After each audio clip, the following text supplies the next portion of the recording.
Listen carefully. Guys, मेरे channel को जल्दी से सब्सक्राइब करके इस वीडियो को लाइक कर दो, नहीं तो ये भूत मुझे मार डालेगा। तो चलिए सीधे कहानी में चलते हैं। ये कहानी है उस रात की जब सन्नाटा सबसे ज्यादा खौफनाक हो जाता है और परछाइयां वो अपनी मर्जी से चलने लगती हैं।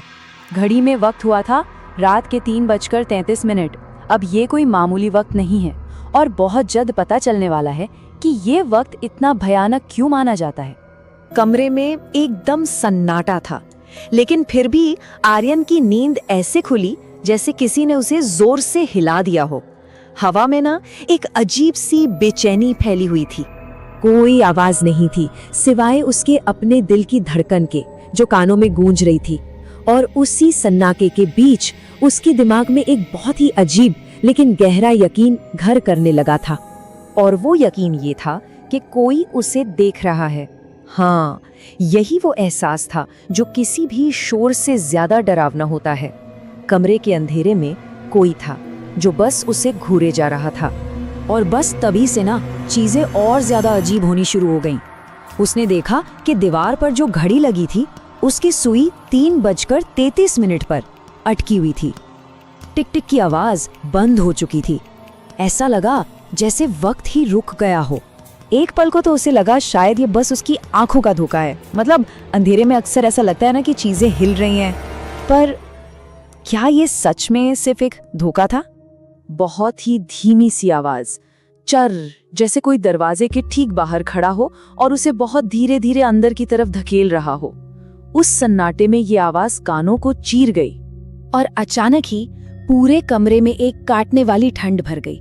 मतलब ये कोई नॉर्मल ठंड नहीं थी, ये इतनी ज्यादा थी कि उसकी सांस से भाप निकलने लगी, जैसे कोई उसे किसी फ्रीजर में बंद कर दे। अब उसे पक्का हो गया था कुछ तो बहुत ज्यादा गलत है। तो अब आर्यन ने हिम्मत जुटाई। उसने अपना फोन उठाया, उसकी फ्लैशलाइट जलाई, ये देखने के लिए कि आखिर इस डर की वजह है क्या। लेकिन एक कोने में अंधेरा कुछ ज्यादा ही गहरा था। मतलब फोन की रोशनी वहां तक पहुंच ही नहीं पा रही थी। ऐसा लग रहा था जैसे वो अंधेरा कोई चीज हो जो रोशनी को अपने अंदर निगल रहा हो।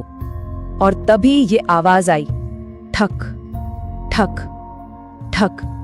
फर्श पर नंगे पैरों की आवाज, कोई धीरे धीरे चल रहा था। और ये आवाज ठीक ठीक उसके बिस्तर के पास आकर रुक गई।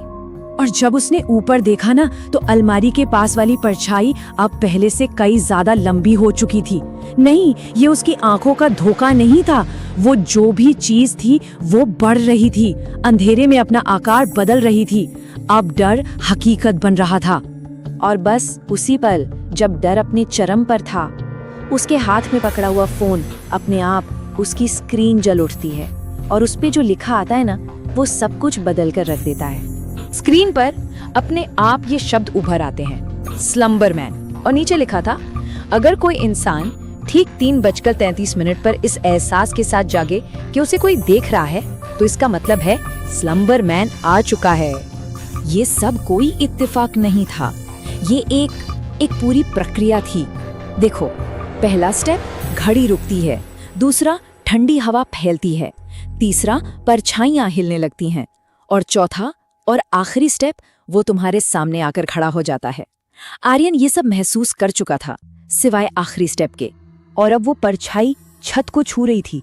वो बहुत लंबी थी, काली, बिल्कुल धुएं की तरह। उसने हिम्मत करके जब ऊपर देखा तो अलमारी के पास अब कोई परछाई नहीं, बल्कि एक जीती जागती काली आकृति खड़ी थी, जैसे जैसे अंधेरे नहीं एक जिस्म ले लिया हो।